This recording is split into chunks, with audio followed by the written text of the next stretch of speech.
இயேசுவில் என் அன்பான சகோதர சகோதரிகளை, இந்த திருப்பாடலின் வழியாக உங்கள் அனைவரையும் சந்திப்பதில் பெரும் மகிழ்ச்சி கொள்கிறோம். இன்று ஆண்டவருடைய நாள். இந்த நாளில் திருப்பாடல் 95 இதோ தாயாம் திரு அவையானது நமக்கு தியானிக்க கொடுத்திருக்கின்றது. இந்த தவ நாட்களில் ஆண்டவருடைய வார்த்தைகளை அதிகமாக சிந்திக்கின்ற இந்த நேரத்திலே இந்த திருப்பாடல் 95 நமக்கு நம்முடைய வாழ்வை சற்று திரும்பி பார்க்க நம் ஒவ்வொருவருக்குமே அழைப்பு கொடுப்பதாக இருக்கின்றது. இந்த திருப்பாடல் 92 பார்க்கிற போது இது ஒரு பாடல் வகையை சார்ந்த புகழ்ச்சி பாடலாக இருக்கிறது. பாடல் என்று சொல்லுகிற போதே பொதுவாக மனிதனுடைய எண்ணங்களை உணர்வுகளாக வெளிப்படுத்துவதே பாடலாக இருக்கின்றது.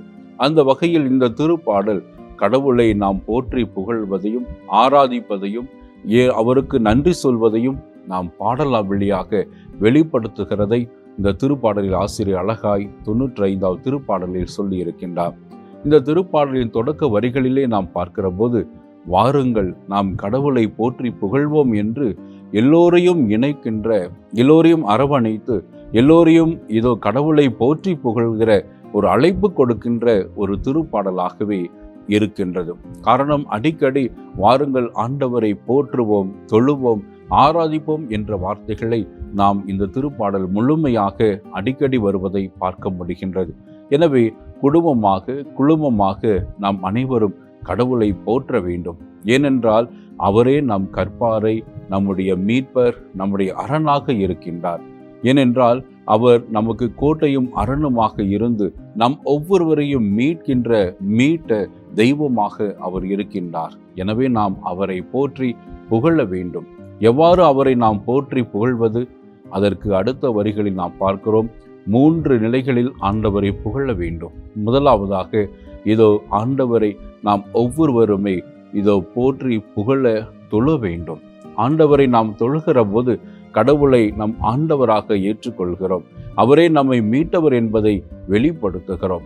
இரண்டாவதாக இதோ முழந்தால் படியிட்டு ஆண்டவரை போற்றுங்கள் என்று அழைப்பு கொடுக்கின்றார். முழந்தால் படியிடுவது என்பது ஒரு தாழ்ச்சியின் அடையாளமாக, ஆண்டவர் திருமுன்பாக நம்மையே தாழ்த்துகிற விதமாக இதோ முழந்தால் படியிட்டு ஆண்டவரை போற்ற திருப்பாடல் ஆசிரியர் அழைப்பு கொடுக்கின்றார். மூன்றாவதாக இதோ ஆண்டவரை இதோ நாம் வாயார போற்றி புகழ்ந்து பாட இறைவன் அழைப்பு கொடுக்கின்றார். எனவே இந்த 3 நிலைகளில் ஆண்டவரை நாம் போற்ற வேண்டும். எங்கு நாம் ஆண்டவரை போற்ற வேண்டும்? அவர் திருமுன்பாக சென்று அவரை போற்ற வேண்டும் என்று இதோ திருப்பாடல் ஆசிரியர் அழைப்பு கொடுக்கின்றார். ஆண்டவர் திருமுன் செல்ல வேண்டும் என்றால் இதோ அன்றைய நாளில் கடவுளுடைய பிரசன்னம் நேரடியாக இஸ்ராயல் மக்களுடைய வாழ்வில் இருந்ததை பார்க்கிறோம். ஆனால் நாம் வாழ்கிற இன்றைய நாட்களில் இதோ நற்கருணை பேழையிலே அந்த ஆண்டவருடைய பிரசன்னத்திலே நாம் சென்று அவரை போற்றி புகழ வேண்டும். ஆண்டவர் மெய்யாகவே நற்கருணையில் பிரசன்னமாக இருக்கின்றார்.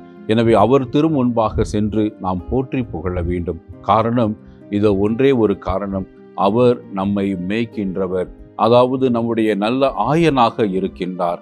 நாம் எல்லோரும் அவரின் ஆடுகளாக, மேய்ச்சலில் பங்கு பெறுகிற ஆடுகளாக நாம் அனைவருமே இருக்கின்றோம். எனவே ஆண்டவரை போற்ற முதல் காரணமாக இருப்பது இதோ அவருடைய பராமரிப்பில் வாழ்கிற மக்களாக நாம் இருக்கிறோம். இதை ஒவ்வொரு நாளும் நாம் உணர்கிற போதுதான் மேற்சொன்னபடி ஆண்டவரை நாம் போற்றி ஆராதித்து தாழ்பணிந்து தாழ்ச்சியை வெளிப்படுத்தி ஆண்டவரை போற்ற முடியும்.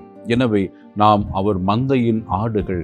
நம்மை ஒவ்வொரு நாளும் தேவையானவற்றை எல்லாம் கொடுத்து நம்மை சிறப்பாக ஒவ்வொரு நாளும் வழி நடத்துகிறார். எனவே அவருடைய பிள்ளைகளாய், அவருடைய மந்தையின் ஆடுகளாய் ஆண்டவரை நாம் போற்று இந்த திருப்பாடல் ஆசிரியர் நமக்கு அழகாய் அழைப்பு கொடுக்கின்றார். எனவே இந்த நாளில் ஆண்டவருடைய வார்த்தைகளை தியானிக்கின்ற இந்த நேரத்தில் இதோ ஆண்டவரை நாமும் குழுமமாக இணைந்து ஆண்டவரை போற்றுவோம். அவர் நம்முடைய வாழ்வில் செய்த எல்லா நன்மைகளுக்கும், நம்முடைய குழுமத்திற்கும் செய்த நன்மைகளுக்கு ஆண்டவருக்கு நன்றி சொல்லி இந்த திருப்பாடலை ஜெபித்து போற்றுவோம். அவரை போற்றி புகழ்வோம், தாழ்பணிந்து வணங்குவோம், அவரை தொழுவோம். இந்த தாழ்ச்சியின் வெளிப்பாடு இறை ஆசிரை நம்முடைய வாழ்க்கையிலே இன்னும் அதிகமாக பெற்றுத்தரும் என்பதில் சந்தேகமில்லை. எனவே திருப்பாடலின் ஆசிரியரோடு இணைந்து ஆண்டவரை போற்றுவோமா, ஆண்டவரை புகழ்வோம், ஜெபிப்போம். எங்களை எந்நாளும் நேசித்து காத்து வழிநடத்தி வருகிற அன்பின் ஆண்டவரை, திருப்பாடலின் ஆசிரியரோடு இணைந்து உம்மை போற்றுகிறோம், தொழுகிறோம், ஆராதிக்கிறோம், முழந்தால் படியிட்டு வணங்குகிறோம். தாழ்ச்சி நிறைந்த எங்கள் உள்ளங்களை நீர் என்றும் வெறுப்பதில்லை என்பதை உணர்ந்து நன்றி சொல்லுகிறோம்.